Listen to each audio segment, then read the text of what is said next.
¿Cómo les va? Buenas tardes. Aquí estamos comenzando otra emisión de Los Días Contados, en una jornada en la que han habido algunas novedades, o por lo menos algunos intentos por parte del gobierno de aligerar el peso de una negociación que no les está yendo bien en términos de poder conseguir los votos necesarios para la aprobación del presupuesto 2019. Y la verdad es que después de las vaguedades insinuadas ayer por el propio ministro Duhovne, cuando le pidieron los papeles, la copia de la carpeta donde están las asignaciones a cada rubro y demás, hubo algunas controversias porque no estaba muy depurado, ¿no? Lo comentábamos nosotros sobre la marcha, inmediatamente después de la presentación del ministro, que hasta un presupuesto para hacer un cambio de piso, de techo, una piecita en casa, requiere, ¿no?, una cosa más minuciosa: cuántos metros cuadrados de baldosas, cuántas bolsas de portland o cemento, cuánta pastina, todo eso con los precios al lado o las estimaciones. Bueno, acá evidentemente al gobierno y al propio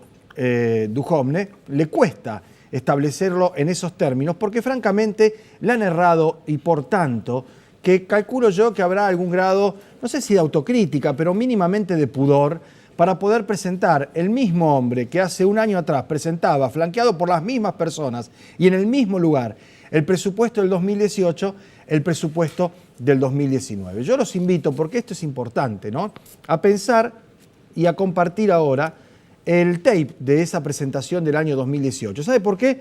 Porque esto ayuda a entender si hay algún grupo de legisladores que no quiera aprobar el presupuesto. Y volvemos otra vez a la ingeniería política. ¿Y es mejor o es peor que no se lo aprueben? Y si no se lo aprueban, reconduce el del 2018 y puede hacer lo que quiera con los fondos, teniendo en cuenta que no tiene la herramienta. Le pasó a Cristina Kirchner y no tuvo ningún problema el año que gobernó sin presupuesto. No problemas por no tener el presupuesto.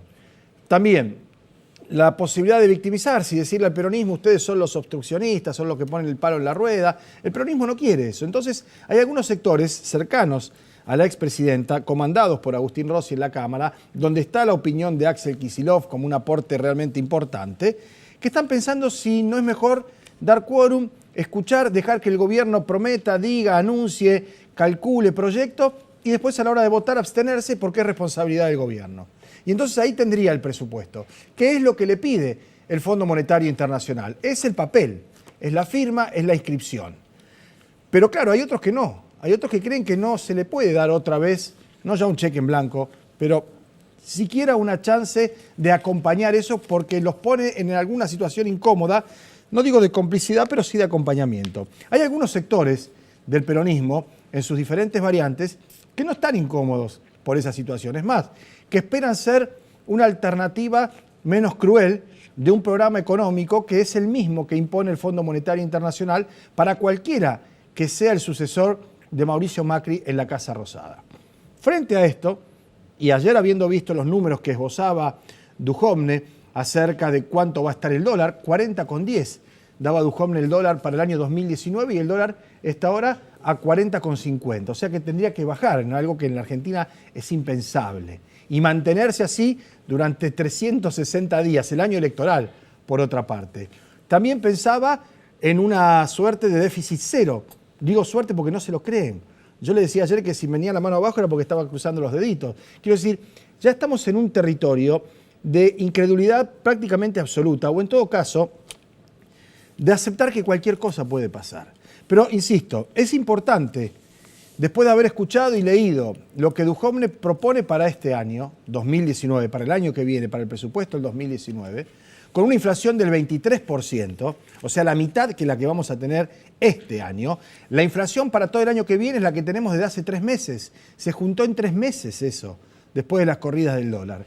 Por eso digo, para entender las diferentes posiciones, para imaginar el escenario del futuro, vamos a repasar la presentación idéntica a la que hizo ayer en la Cámara de Diputados, Duhovne, ministro de Economía, año 2018. 17, perdón. Para el año 2018 prevemos un crecimiento del Producto Bruto Interno de 3,5% y un aumento en la inversión bruta del 12%. De esa manera, la inversión en relación al PBI, que durante muchos años estuvo estancada en torno al 15% del producto y que en 2017 sube a 15,7%, pasaría a 17,1% del PBI en el año 2018. Prevemos que la inflación en la Argentina seguirá bajando y por eso vamos a trabajar en función de las metas de inflación del Banco Central, que para el año 2018 prevén un objetivo de 10%, con un desvío hacia arriba o hacia abajo de 2 puntos porcentuales, es decir, de 10 más menos 2%, lo que arroja un promedio anual para el índice de precios al consumidor de 15,7%. Los ingresos de la Administración Pública Nacional crecerían al 19% interanual. Dado que los recursos crecerían al 19% y el gasto primario lo haría por debajo del 15%, sería el segundo año consecutivo, porque también ocurre ello en 2017, en que los recursos crecen por encima del gasto primario. Bueno, la verdad que yo no debería agregar absolutamente nada, ¿no? Solamente que estaba Laspina del otro lado y el licenciado Rodrigo no sé cuánto flanqueándolo. Los mismos personajes, en el mismo lugar, hasta me atrevería a decir que la misma corbata que tenía Duhovne puesta. Ahora, falta un dato ahí, que es el dólar, que está mucho más adelante, y como no queríamos editar para que no pareciera de ninguna manera que hay una modificación del contexto, que se abreviaron las frases, yo les voy a mostrar una placa de la síntesis que hizo el diario La Nación al día siguiente de la presentación. Ahí está, diario La Nación, insospechado de tener alguna animosidad. El presupuesto 2018 prevé un crecimiento del 3,5, bajó medio punto, con lo cual le erró por 4 puntos. Hay que ser bruto para errarle por 4 puntos en el Producto Bruto Interno. Es como si uno va al médico, y el médico le dice que va a bajar 20 kilos y después baja, o que va a aumentar, perdón, que va a aumentar si quiere, porque fue un flaco, yo con ese trauma mío, ¿no? Que es un flaco que le va a decir, mira flaco, vas a aumentar 3,5 kilos. Resulta que después de la dieta bajó medio. ¿No? Y vos decís, pero no es tanto. ¿Cómo no es tanto? Dólar promedio, 19,30 para todo el año. Esto, si no fuera trágico, sería cómico. Esto es tragicómico, ¿no? Dólar promedio, 19,30. Inflación promedio, 15,7%. La inflación promedio va a ser del 40%, ¿no? Más o menos. Todo a lo doble. Y el 3,2% de déficit. El déficit está en el 4,4%, el primario, el otro el 5%. Como dicen los abogados, y acá veo a la ex jueza Rodenas, a confesión de parte, relevo de prueba. Ahora, fue otra vez Duhovne y se presentó y habló y les dijo a los diputados, miren muchachos, el año que viene el dólar a 40,10, ahora está a 40,50, ¿puedo comprar a futuro? Habría que decirle rápidamente. El crecimiento... Me parece que de crecimiento mucho no habló, ¿no? Inflación, 23%, dijo. Y la inflación del 23% era de los últimos 4 meses, ¿no? No habló de inversiones, industria, sin más asignaciones. Yo voy a cerrar este segmento porque después vamos a charlar con la diputada Rodenas y para el final tengo la realidad de la provincia de Santa Fe, de la ciudad, las suspensiones en General Motors, en GAFA, en La Carrocera. Estamos hablando de 3.000, 4.000 obreros, familias que la están pasando muy mal, ¿no? Suspensión quiere decir cobrar el 70% y no sabes qué pasa dentro de 3, 4 o 5 meses, ¿no? Pero decía, vamos a cerrar este segmento con un diálogo entre dos personas y a mí lo que me parece importante es no hacer catequesis. ¿Qué quiero decir con esto? No tenemos ninguna intención de convencer a convencidos ni de decir qué es lo que debería ser, sino de mostrar las cosas como son y por tanto, qué mejor que, por ejemplo, Carlos Pañi, periodista de La Nación, periodista cercano al gobierno, ex compañero en el programa que ustedes van a ver ahora del ministro Duhovne, vinculado al gobierno del ex jefe de gobierno de la Ciudad de Buenos Aires, hoy presidente Mauricio Macri, al punto que lo procesaron por el tema de las escuchas ilegales, a Carlos Pañi junto al Fino Palacio y al propio presidente. Quiero decir, es un hombre cercano. Y el otro es Zuleta Puseiro, un hombre que se dedica al análisis político, al marketing, a las encuestas, y fíjense en qué tono, porque este es el dato significativo. Porque una cosa es la crítica, marcar, mostrar, tomar referencias, dar números como lo acabamos de dar, contundente, y otra cuando ya se entra a un territorio que decía Perón es del único que no se vuelve, que es el ridículo. Es de la Rúa saliendo por un lado distinto al que tenía que salir en el programa de Tinelli, es de la Rúa golpeando la mesa para dar una muestra de autoridad. Atención con eso porque empieza este circuito, este recorrido, y lo empieza gente cercana, para decirlo de algún modo, los propios. Esto es lo que pasaba en la televisión, de Clarín, además, del canal de la señal de cable, La Nación, perdón, de La Nación, bueno, ahí nomás pegó el palo, de La Nación, lo vemos. Para ser macrista hay que ser fantasioso. Hace falta fantasía. ¿Cómo es? Claro, hay que ser fantasioso. ¿Vos escuchaste lo que dijo Michetti hoy? Que se despierta de noche. Si alguien lee eso, se va de la Argentina. Es increíble, dice. Yo estoy muy inquieta, dice. Macri, me levanto de noche. Loco, les puedo hacer mucho daño, es una linda frase también. Claro. Ellos dicen. Por suerte estoy cuerdo porque loco les puedo hacer mucho daño. Sí, y hago rompecabezas. Sí. Y dicen que Trump está loco. O sea, es como dice Cristina, la loca era yo. Cristina dice, después dice que la loca era yo. Bueno, ahí está, ¿no?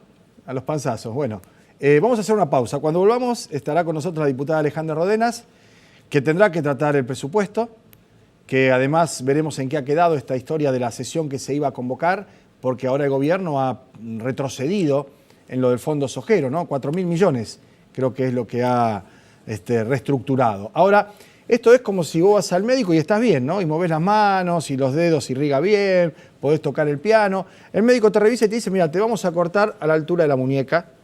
Y luego vos decís, bueno, voy a poder usar más el reloj, ¿no? Te vamos a cortar a la altura de la muñeca. Y vos decís, pucha, qué macana, qué problema y demás.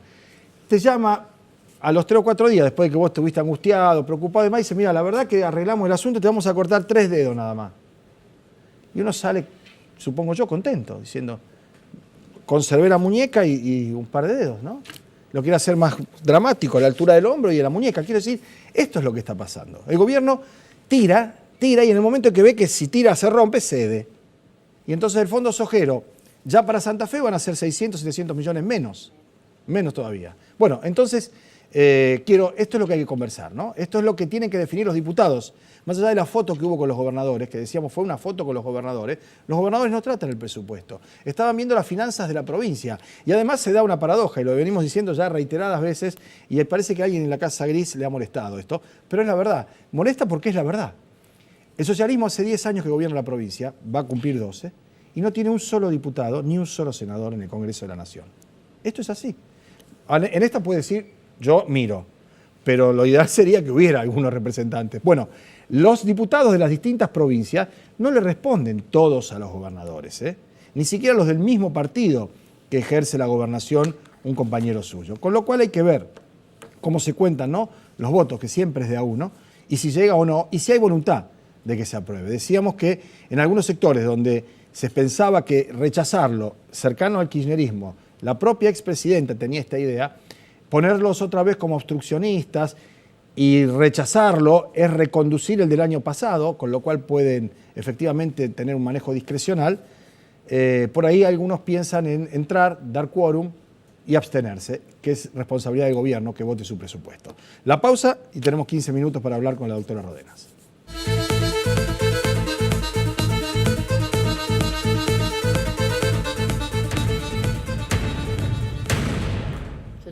Sigue donde quiera, diputada. Yo miro a vos, pues, esa cámara, si hay algún mensaje en particular, bueno, a esa cámara. Si hay una advertencia, el famoso compren dólares, no compren dólares. Viste que siempre la gente. A los economistas le piden. En esta situación de inestabilidad no me animaría a ningún pronóstico. Y menos de esa naturaleza. Bueno, el que está haciendo pronóstico y se anima, y la verdad que tiene una face extraordinaria, es Duhovne, ¿no? Porque después de haber dicho lo que dijo el año pasado, volver a sentarse en el mismo lugar, sentado por los dos tipos que estaban también el año pasado, y volver a pronosticar como ha pronosticado realmente es extraordinario. Bueno, el año pasado ocurrió algo interesante que tuvo que ver cuando se manda, yo no voté, o sea, el Nuevo Espacio Santafesino no acompañó el presupuesto del 2018 sería, y me acuerdo claramente que, bueno, cuando la sesión, digamos, donde se discute el presupuesto, que fue una larga sesión, el diputado Laspina cambió sobre la marcha. Estaba ahí Laspina, agarró el papelito y le dijo, no, loco, 10 es muy poco. 10 ¿no? es muy poco, vamos a 15. Y puso 15. Y le erró por 3 veces. Me parece que hay como una gran irresponsabilidad a la hora no solamente de pensar la economía y de pensar la macroeconomía, sino también cuando se diseña un presupuesto hay que ser muy serio sí, riguroso, y muy riguroso. Yo decía, cuando uno quiere exactamente. cambiar las baldosas de la cocina, sabe cuántas baldosas tiene que comprar, cuántas tal bolsas cual. de... Esto es lo mismo, Tal ¿no? cual. Incluso esta pretensión, yo dije, bueno, sí es un mensaje, en principio no estaríamos acompañando este presupuesto que ingresó ayer y que llegó a nuestras oficinas en el día de hoy, o sea que tenemos Ahora sí tienen los papeles acceso completos para ver exactamente de qué se trata, Bien. con lo cual vamos a ser igual de rigurosos y de serios a la hora de analizarlo, pero en principio este presupuesto, con estas pretensiones, porque se habla obviamente de un déficit cero, que se toma el coeficiente fiscal, el déficit fiscal. No se habla del financiero. Y el financiero es el que tiene que ver justamente con la toma del empréstito, que ya obviamente deuda, nosotros deuda y deuda, que nosotros hemos planteado obviamente la inconstitucionalidad de ese decreto, hemos tratado por todos los medios de que el presidente venga o el ministro al Congreso a explicar de qué se trata, y obviamente eso tiene que pasar por el Congreso, más allá de la delegación de funciones que puedan existir. Entonces nosotros creemos que la gente tenía que saber claramente de qué se trataba ese empréstito y cómo estaba compuesto. Las consecuencias las vemos hoy. Creo que si hay una reflexión que sí me gustaría hacer con tu audiencia, es que pensemos entre todos y tengamos un poco de memoria, ¿no? ¿Qué es lo que el gobierno ofreció? ¿Qué es lo que el gobierno prometió? ¿Y qué es lo que está ocurriendo hoy? Con salarios a la baja, por debajo de la inflación, con un dólar flotante que está adecuado y que se adecúa permanentemente a la inflación, pero los precios siguen subiendo y el poder adquisitivo no sube. Con lo cual creo que estamos en un escenario cuanto menos de mucha preocupación. Bueno, hoy hablaba con una colega y me decía, mira, sin perjuicio de que todavía está Bonadío excavando, los cuadernos o la fotocopia de los cuadernos o el 08 de Vudú y todas esas historias, ¿no? Los bolsos de López, que parece que ahora no eran de López y demás, pasaron de ser coimeros a arrepentidos y de corruptos a colaboradores de la justicia. Concedamos que es así, me decía, ¿no? Que había en el kirchnerismo. Ahora, desocupación para atrás, balanza comercial Un cóctel. para atrás, industrialización para atrás, Esta inflación, distribución de Pablo. ingresos para todos los indicadores, me decía, todos para atrás. Exactamente. En 3 años, todos para atrás. ¿Por qué pensar que el último año no va a ser así? Exactamente. Esta inflación, o sea, recesión más inflación. Entonces, estas metas, de alguna manera, que plantea el gobierno, cuanto menos nos generan dudas. Digamos, si te cuento que en el medio de una sesión se cambió una ecuación sobre la marcha del casi año como pasado. para tratar de conformar y para lograr Sí. un acuerdo que no existió en ese momento, bueno, se votó por la mayoría parlamentaria que tiene Cambiemos, me parece que este escenario va a ser cuanto menos un escenario difícil. Vos me decías que entre el material que ya revisaron, porque ahora sí llegó el toco, Sí. digamos, de hojas, está el tema del fondo sojero que ha sido revisado por el gobierno, pero que no garantiza en lo más mínimo el dinero que se tenía hasta que se produce esta modificación. Hay una cosa que es muy interesante, es muy importante que se entienda que el fondo sojero es un fondo solidario que se dio en el marco de lo que se llamó la federalización de los recursos. Los derechos de exportación no son coparticipables, con lo cual había que crear un fondo. Esto se hace en el 2009, se hace por decreto. Nosotros incluso a principio de año presentamos un proyecto de ley para que esto se convierta en ley, En ley, no para por que no decreto. se pueda modificar de la manera que se modificó, claramente, violando cualquier principio de equidad y distributiva. Entonces, estos recursos que llegaban a la provincia, a las provincias y a la nuestra, que es eminentemente sojera, tenían esta cuestión de la equidad y la distribución. ¿Por qué? Porque lo recibían todas las provincias, independientemente de si fuesen sojeras o no. Por eso se llamaba Fondo Solidario. Hoy el gobierno, creo que de alguna manera, a ver, pensemos bien, escuchó el reclamo de todo el arco Baja opositor. eso. Baja esa cuestión, manda 4.100 millones, por lo menos es lo que se supone que va a llegar. Bien. Ahora, a mí me parece que esto no es lo suficiente. Lo que hay que cumplir es con ese decreto, Bien. que debería ser ley, claramente, pero hay que cumplir con ese decreto Que porque no sea suena a opcional, dádiva. que hay que cumplir la ley. Suena a dádiva, Bueno. suena a extorsión, suena... Mira, fíjate incluso, Me decía Pablo, esto, hay un dato significativo con algunas provincias. La Pampa y San Luis, que no firmaron el pacto fiscal, no lo van a recibir. Entonces suena a, bueno... Tenés que póngase- ser socio del club. Eh, No te dejan entrar, si no. Yo no sé si estamos hablando Bueno. de un club, pero digamos, te lo está diciendo vos. No, pero, por digamos, supuesto, el sentido pero- figurado. Digo, justo Berna, que el que dijo que esto era una locura, Exactamente. no se la dan. Y a Alberto Rodríguez, que ni siquiera fue, tampoco. Exactamente. Ahora, ¿del IFSI sabes algo? Te pregunto ya como informante. No, como diputado. sinceramente no he hablado Porque me con- parece que no- está no más hemos cerca hablado de eso que de lo otro, ¿no? Yo no puedo hacer eso. Yo creo que el gobernador está peleando los fondos de la provincia No, sí, y lo sí. está peleando con mucha fortaleza porque creo que, no, digamos, es es su función. No, el asunto por es que otro vos lado. la den en Buenos Aires, ¿qué van a hacer? Bueno, porque eso uno habría que preguntárselo a él. El presidente del partido de la provincia, Federico Angelini, distribuyó por mail y por WhatsApp y demás una columna que escribió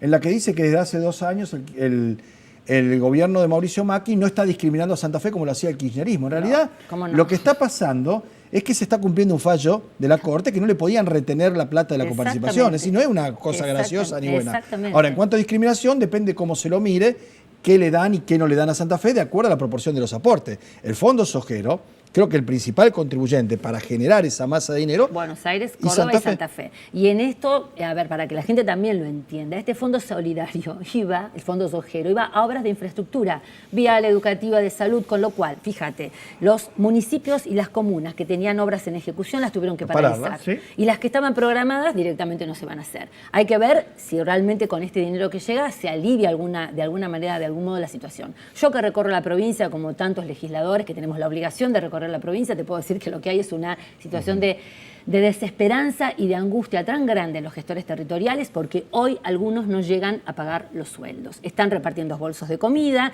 cosas que realmente esto es simplemente de la escucha, ¿no? Sí, simplemente sí. de la empiria de recorrer la provincia. Están repartiendo bolsos de comida y, bueno, fíjate que la canasta alimentaria para la ciudad de Rosario y el Gran Rosario son 27.000 pesos, que me diga un trabajador común quién llega a esa Posible, cifra. nadie. Entonces me parece que estamos en un escenario cuanto menos muy preocupante. ¿Cómo sigue esto desde el punto de vista del Parlamento? ¿Van a la Cámara de Diputados ya esta semana? Sí, ¿Ahora? yo creo que, bueno, todavía no se ha levantado la sesión de mañana, que estaba... Sí, se estaba diciendo que se podía levantar por esto Ahí del Fondo Sojero. Vamos a estar Viendo. tratándolo esta tarde, Y si no hay sesión mañana... Y si no hay sesión mañana, se verá en qué momento llega el presupuesto al Congreso. Y se para debate en el discutirlo. Pleno Y se ya. debate en el Pleno. Ahora está en la Comisión de Presupuesto, claramente. Bien.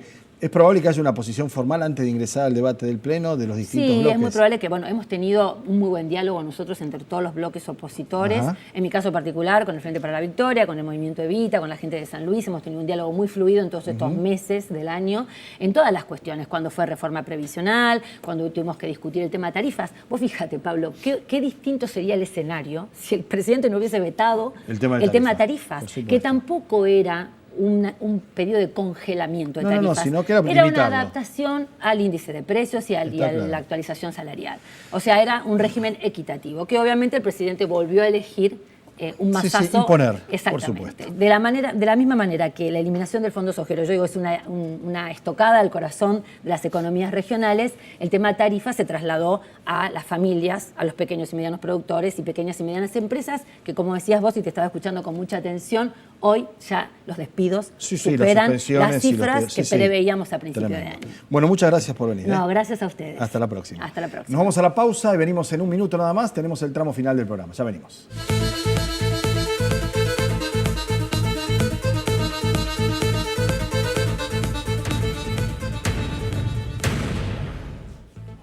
Por supuesto que sin desdeñar las cuestiones vinculadas a la economía, la teoría económica, los estudios, los porcentajes, los valores, palabras que por allí uno se va familiarizando por el laburo pero que el ciudadano común, en mi casa, no se tiene por qué estar nutriendo de eso. Déficit, superávit, balanza de pagos.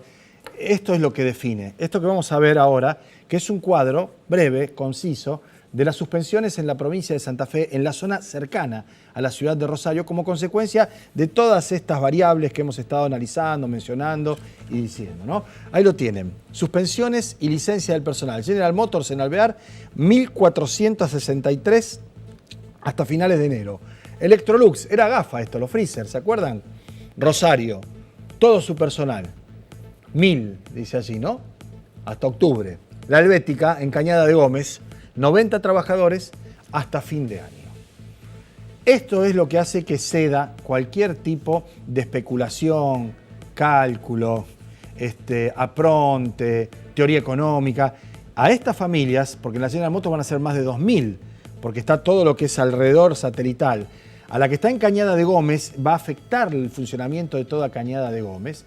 A estas familias hay que saber qué decirles en términos de generar expectativas de trabajo. Lo que dice Duhovne, los números, las cifras, se vienen abajo, caen demolidos por una realidad que golpea duramente en cada uno de esos hogares. Vamos a seguir hablando de esto, por supuesto, porque es lo que hay que hacer, es lo que debemos hacer. Así que los invitamos para que mañana a partir de las 3 de la tarde, perdón, de las 2 de la tarde, ya me corría la hora, a partir de las 2 de la tarde volvamos a estar aquí con los días contados. Veremos qué pasa en el Parlamento, veremos cómo termina la jornada, la de los canjes de Levax en el día de hoy, el dólar levemente para arriba. Vamos a tener la chance de volver a comentar todo esto mañana desde las 2 de la tarde. Ha sido un gusto y hasta entonces.